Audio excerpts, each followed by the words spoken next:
কাজের মাসি রেখেও আমাকেই কাজ করতে হয়, তাহলে আর কাজের মাসি রাখি কিসের জন্য? আর মালতীটা যা খাই হয়েছে।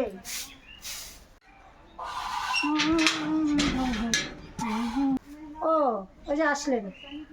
কি রে, তোর কোনো আক্কেল নাই? কয়টা বাজে, তুই এত বেলা আমার বাড়িতে আসিস? আরে কাজে তো আরো 4টা বাড়িতে করি, খালি তোমার বাড়িতে আসলে হবে নাকি? আসছি, কাজ করে দিব। দাঁড়া,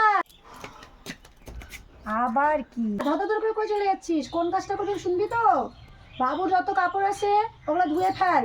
হ্যাঁ মানে বাবুর কাপড়গুলো ধুয়ে ফেলবো? হ্যাঁ ধুয়ে ফেল। ঠিক আছে ধুয়ে ফেলবো।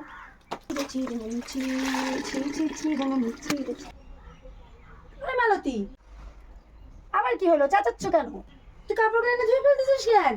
তা তুমি তো বললা যে কাপড়গুলা ধুয়ে ফেলবি ফেলবি। ও তুমি তো বললে হ্যাঁ বাবুর কাপড়গুলো ধুয়ে ফেলবি, আমি ফেলে দিছি। ওটা তো কথার কথা যে কাপড়গুলা তাড়াতাড়ি ধুয়ে ফেল, তারপরে তো তুমি ফেলতে বলছি। বলে করবোই না আমি তোমার বাড়ির কাজ, তুমি হ্যাঁ চাচাও বৌদি। যা যা যা, আমার তোকে কাজের দরকার নেই, আমি করবো না। মালতী আজকের থেকে যাচ্ছে না, যাও।